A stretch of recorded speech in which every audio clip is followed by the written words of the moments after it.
Laporan CIA tentang G30S PKI dan operasi penumpasan PKI yang baru diungkap setelah 30 tahun disimpan sebagai dokumen rahasia menjawab banyak pertanyaan rakyat.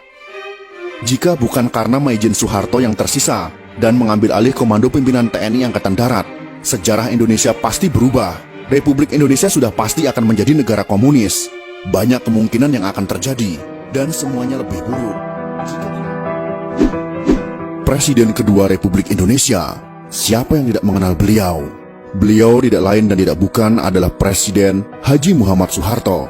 Lahir dari keluarga petani di Kemusuk, Yogyakarta pada tanggal 8 Juni tahun 1921 dan meninggal di Jakarta pada tanggal 27 Januari tahun 2008 pada usia 86 tahun. Jasanya kepada bangsa dan negara juga tidak bisa disepelekan. Akan tetapi bagi kaum komunis hal ini sangat bertolak belakang.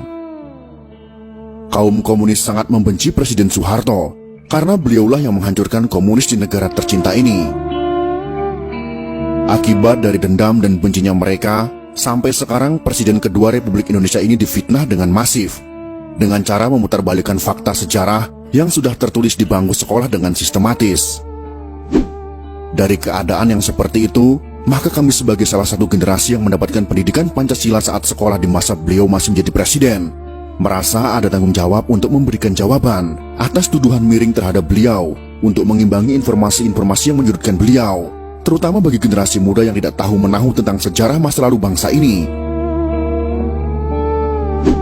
Dan akhirnya belajar sejarah dari sumber yang salah, yaitu bersumber dari orang-orang simpatisan atau pendukung komunisme yang sangat gencar ingin mengubah sejarah masa lalu mereka.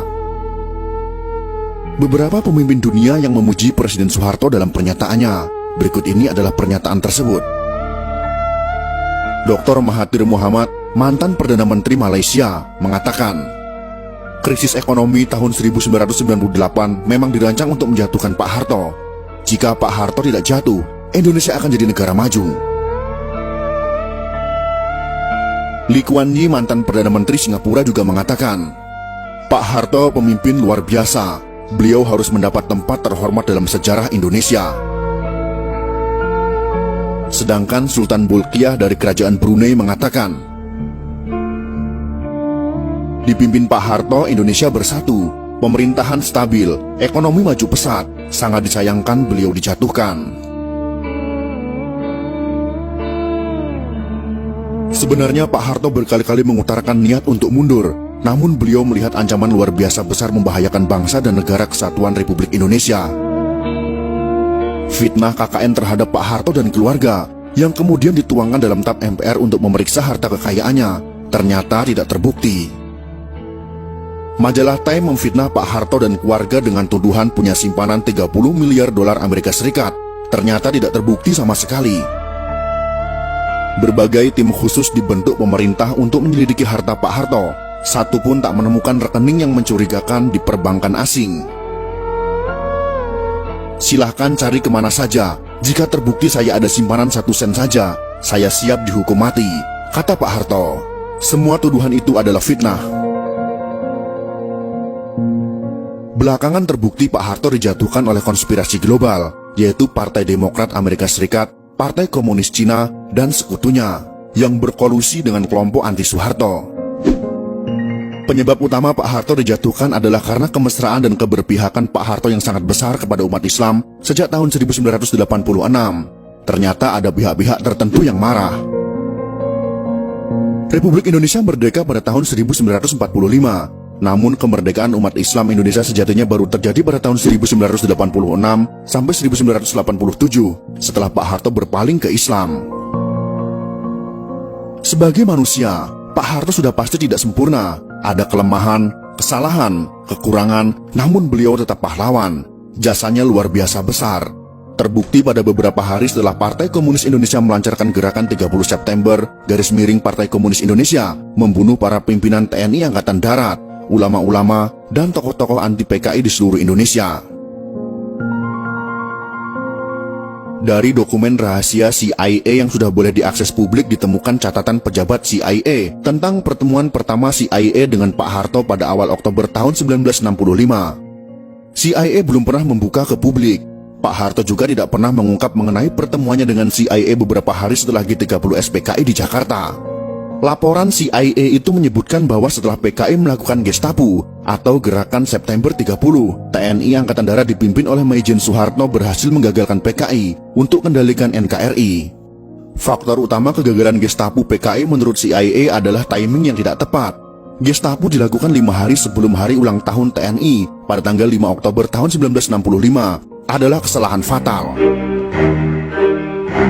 Gestapo PKI dilancarkan pada saat seluruh pasukan TNI dan pimpinan TNI sedang berkumpul di Jakarta, mobilisasi pasukan dalam rangka hari ulang tahun TNI. Kesalahan fatal kedua PKI adalah meremehkan sosok Soeharto, yang hanya seorang panglima pasukan cadangan TNI Angkatan Darat.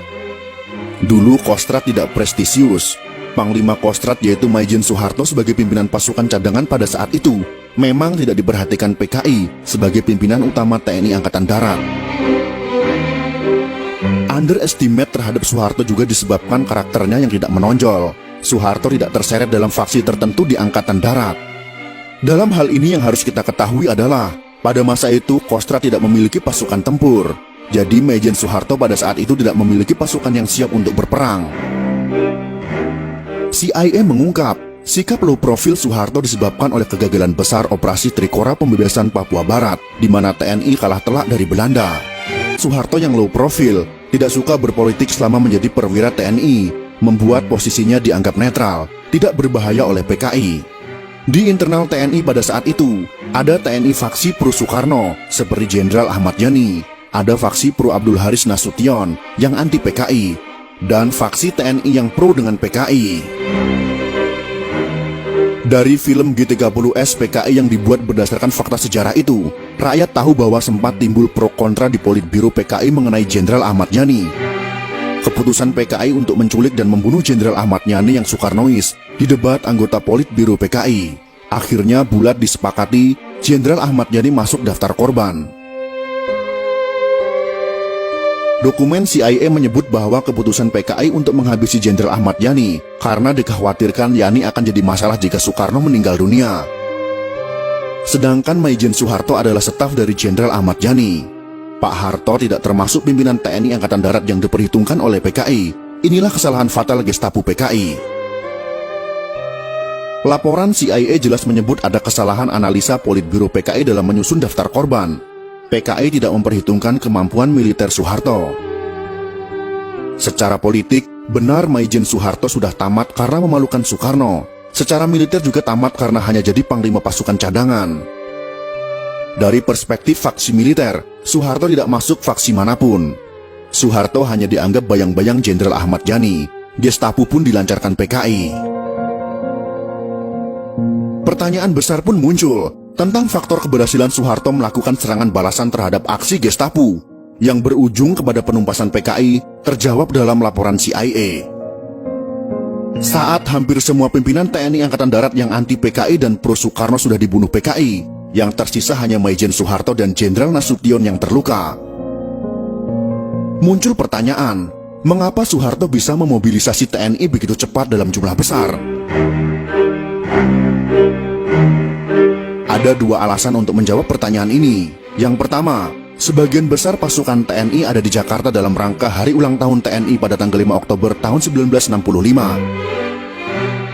Yang kedua, Soeharto adalah mantan Panglima Trikora, satu-satunya jenderal yang berpengalaman dalam memobilisasi pasukan TNI dalam jumlah besar yang luput dari analisa PKI. Soeharto sebagai mantan Panglima Operasi Trikora sangat berpengalaman memimpin, memobilisasi ratusan ribu pasukan dari 3 matra TNI. Sekakmat TNI berhasil membalas aksi PKI.